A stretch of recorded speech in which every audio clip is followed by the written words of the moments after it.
into the tree. They just see one tree at a time. 80-20 or Pareto's principle.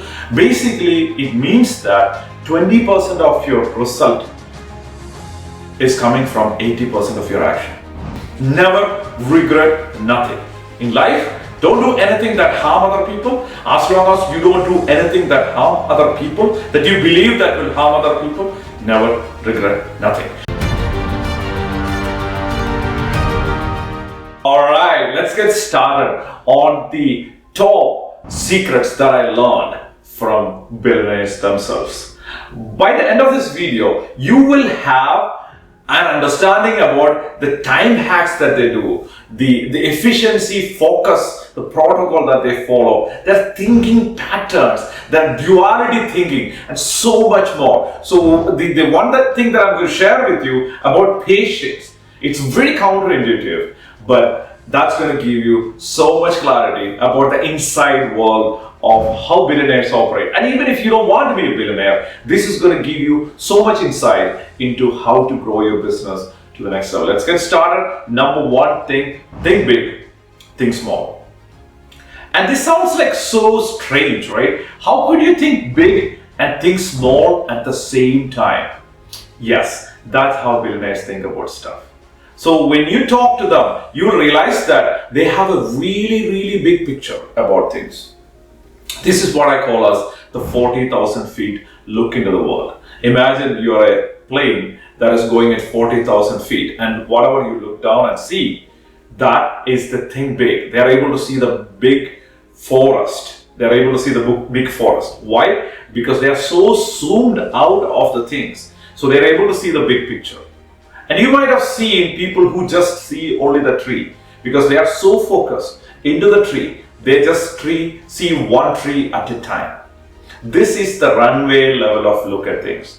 So when you're at the runway, what happens is you are standing in the runway. What do you see? You see the runway, the lines on it, a plane next to it, maybe a plane next to you on the other side, and with the runway that takes you, that will let you take off the plane. That's all you see. That's a runway looking. This is thinking small. You are in the weeds of your business, right? So being able to see that thing, most people, they just see that. But like visionaries, they see like the big picture, the 40,000 feet picture. And many of these visionaries, they cannot see the runway because they don't live there. They don't want to live there. They love to see in the visionary place. They cannot see the nitty-gritties, the day-to-day task. But billionaires, what I have recognized is they could see the nitty-gritties, the day-to-day activities, and they could see the big picture at the same time. So that is the duality thinking, right? Being able to see the big picture and the runway at the same time. Second thing, think positive, think negative. It sounds strange, right? How could you think positive and negative at the same time? So there is this Eastern, especially Middle Eastern saying that pray to God and tie the camel. Pray to God and trust that He's going to take care of the camel. And obviously, these people have camels in deserts. So pray to God that the camel is protected. Make sure that you tie the camel too. This is what the duality of positive thinking and the negative thinking. And people who read like Norman Vincent Peale, people who read like a lot of positive thinking books and inspiration, and they read like scriptures and amazing things, and they just focus only on the unicorns and the beauty of life. They sometimes forget the reality of life. No matter how much focused you are into the roses in your garden, two things will be there. There will be weeds, there will be thorn in the roses. It doesn't matter how focused you are into the flower. You might just see only the flower, which is amazing. That is good.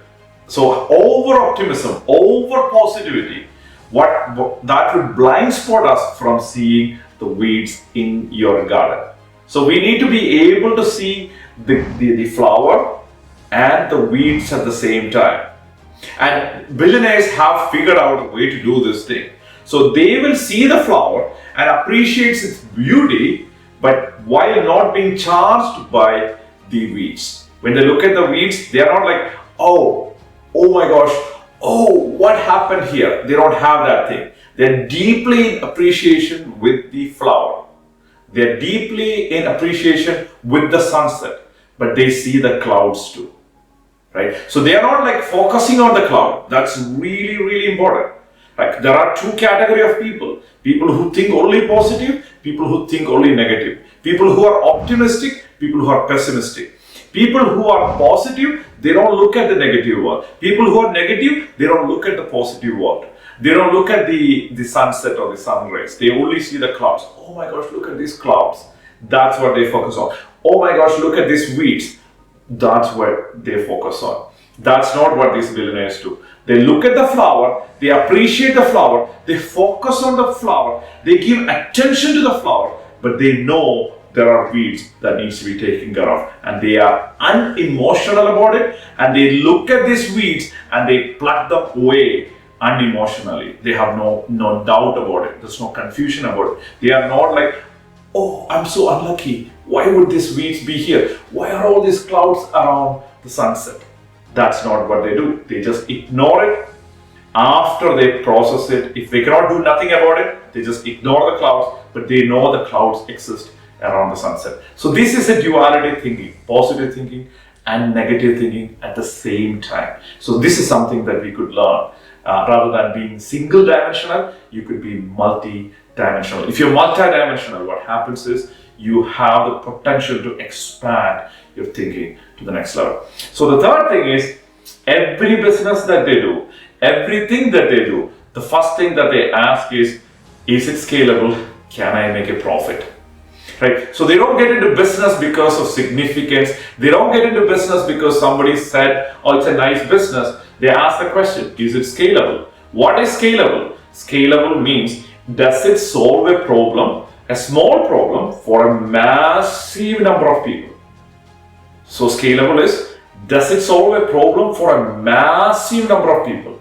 That's one scalability. Another thing is, does it solve a big problem for a reasonable number of people? For example, a clothing brand, if you look at the Fortune 500 companies, or Fortune people who are the richest in the Fortune 500 category, like the richest people in the world, you would see that there are so many people who are in fashion in that. And do they solve a big problem? No. They solve a small problem for a massive number of people. And then you will also see some exceptional companies like Microsoft and Apple CEOs and stuff like that. But we'll get to that in a second. Then there are like people who are really wealthy, the Rolls Royces of the world, the BMWs of the world. It's not for everybody. They are not solving a problem for masses. Toyota solves a problem for masses. Do you see that? A small problem, communication, transportation, they solve that problem for a massive number of people. Transportation for a massive number of people. BMW or Rolls Royce specifically, they solve it for a much smaller number of people, right? On a really highly expensive way. These are two different models of scalability. That's how these billionaires are checking to see if it is scalable. Is it scalable, right? So there are some exceptional companies like Microsoft and Apple who did both of this. They solved a big problem for a massive number of people. Those are the legendary companies if you are able to merge these two. But regardless, billionaires, what they always do is they ask the question, is this scalable? Is this scalable? Can I make a profit? Is it scalable? Can I make a profit? Is it scalable? Can I make a profit? When they do that, they'll be able to understand, oh no, it's not. And they move on to the next step if that's not the case. And they would spend, fourth point, they would spend their time on 1000x activities. What are 1000x activities? So if you are familiar with this concept called 80-20 or Pareto's principle, basically it means that 20% of your result is coming from 80% of your action, which means 20% of your actions will provide you 80% of your result. So 20% of actions give you 80% results. And if that is true, which we have seen in the world time and again, then if you derive upon this formula multiple times, 20% of the 20%, which is 4% of your total actions will give you 20% of 80%, which is 64% of your results.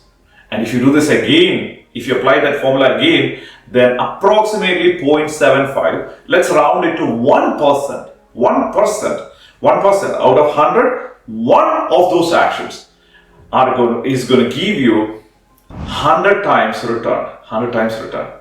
Why? Because that one action could give you 50% of the result. Okay, same logic. 20% of actions give you 80 results. And then 20% of that 20 is 4. 4 give you 80 times 80, 64%. And 20% of that, rounding up to 1%, that gives you what? Gives you around 80% of the 64, which is around 51, rounded to 50. So 50% of the result will come from 1% actions. They don't stop there. They take one more level down, 0.25%. So out of 400 to 500 things, there's one thing that they could do that could take their business to the next level.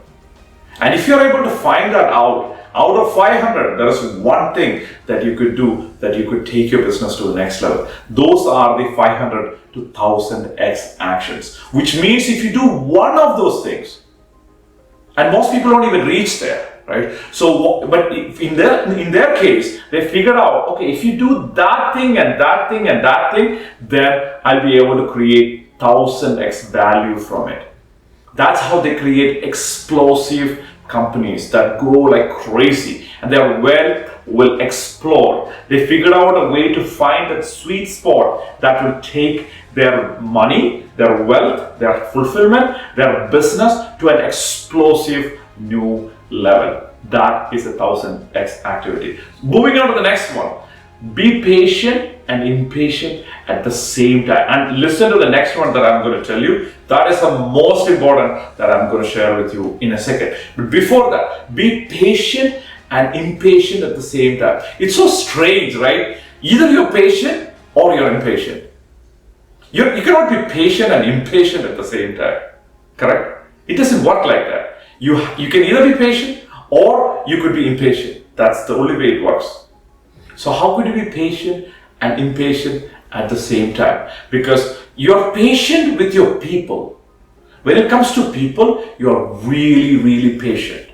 When it comes to profit, when it comes to systems, when it comes to revenue, when it comes to cash flow, you have massive impatience. You're like, okay, why not?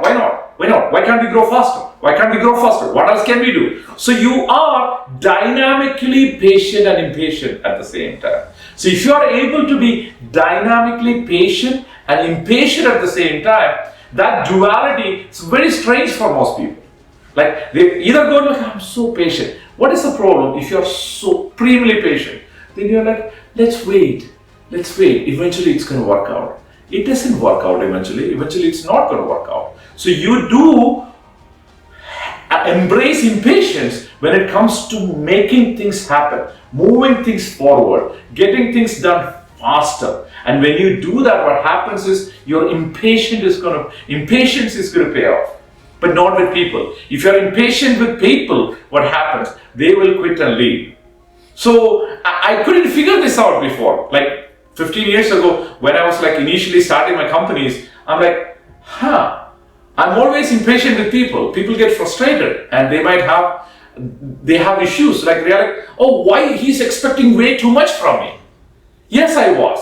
But I was not able to differentiate between the results and people. So you're ultimately patient with people. But if they slack, no. Yeah. If they're sincerely working hard to give you a result, you're very patient with them. But if they're not sincere, for sure, you might have to fire them and replace them. But if they're bringing sincere effort, then be patient. Help them, support them, mentor them, guide them, teach them, lead them. But when it comes to systems, no, we are very impatient and we are moving forward really, really fast. That leads us to the final point of this conversation, which is never regret nothing. If you have seen a billionaire regret, you would almost never see that. And there are exceptions for everything, but 99.9% of billionaires, they don't have no regrets. Life whatever they did, whatever they did not do, they don't have regrets. If they did a mistake, that's a different thing, right? You shouldn't do anything that is a mistake, anything that is adharma, something that causes harm for others, something that causes direct harm for others. Whatever you believe that causes harm for others, you shouldn't do. And sometimes some of these billionaires might do something that creates harm for others. Even then, they don't have regrets. I'm not recommending that you do that. Please don't do anything that hurt others, something that creates imbalance in the world. As long as you don't do anything that harm others, never regret decisions. Don't say, oh, I wish I did this. Oh, I wish I spent more time with that.